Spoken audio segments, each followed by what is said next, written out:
అది కేవలం ఎప్పుడు ఆయన గురించి కాకుండా ఇప్పుడు ఇక ఎవరికి ఏ కష్టం వచ్చినా అర్ధరాత్రి అయినా వచ్చి తగ్గితే వెంటనే వాళ్ళ కష్టాలు ఏంటో తెచ్చుకుని అవి తీర్చాలి అనే ఒక ఆవేశం. అప్పుడప్పుడు ఆయన్ని చూస్తున్నప్పుడు నాన్నగారే గుర్తుకొచ్చేవారు. అంటే ఆవేశం, ఏ సమాజానికి మంచి చేయాలి, ఎవరికి ఏం కష్టం వచ్చినా దాన్ని తీర్చాలి అని. ఆసుపత్రి ఆయన చైర్మన్గా ఉన్నప్పుడు ఎంతో అభివృద్ధి చేశారు ఆసుపత్రిని. ఎంతో కార్పొరేట్ హాస్పిటల్ సమానంగా హాస్పిటల్ని అభివృద్ధి చేయడం జరిగింది. అలాగే ఎప్పుడు ఏదో ఒకటి అసలు మనిషి ఎప్పుడు ఖాళీగా ఉండేవారు కాదు. ఎప్పుడు ఎవరికి ఏ సమస్య వచ్చినా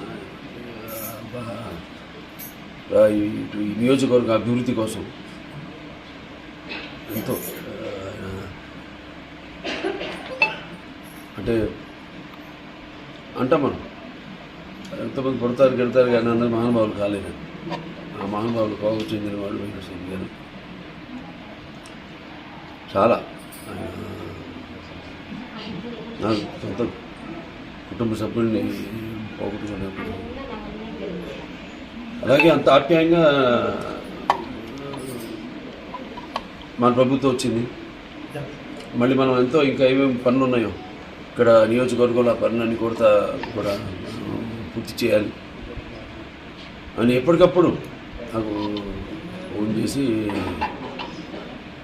ఫోన్లు కూడా ఆయన ఇప్పుడు ఈ నియోజకవర్గం అభివృద్ధి, ఈ యొక్క హిందూపురం పట్టణం యొక్క అభివృద్ధి గురించి ఎప్పుడు మాట్లాడేవారు. ఆయన సొంతంగా ఆయన కోసం ఏది అడగలేదు. ఇప్పుడు ఆయన అభివృద్ధి కోసమే ఆలోచించేవాడు. అంటుండేవాడిని కొంచెం రెస్ట్ తీసుకోండి. ఆయన మనిషి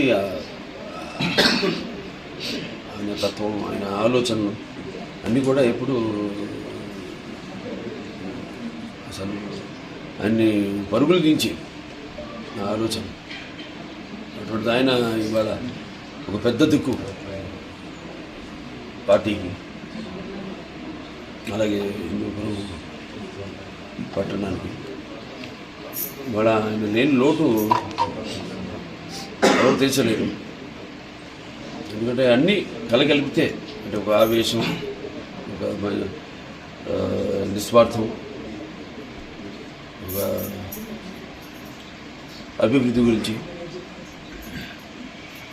ఇవన్నీ కలగలిపితే మరి అటువంటి ఒక ఇవాళ లేకపోవడం అంటే కేవలం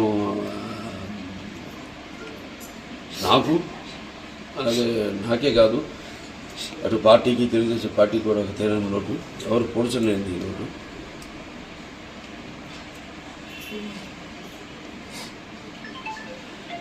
ఇక ఆయన ఆత్మ శాంతించాలని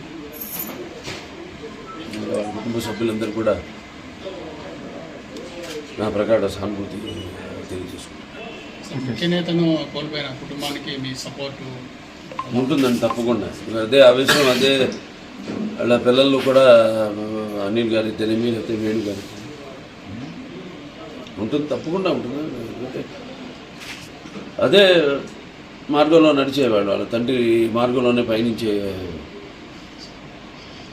వాళ్ళకి తప్పకుండా నా యొక్క సహాయ సహకారాలు అంటే పార్టీ పరంగా, వ్యక్తిగత పార్టీ పరంగా తప్పకుండా వాళ్ళకి సపోర్ట్ ఎల్లప్పుడూ ఉంటుంది.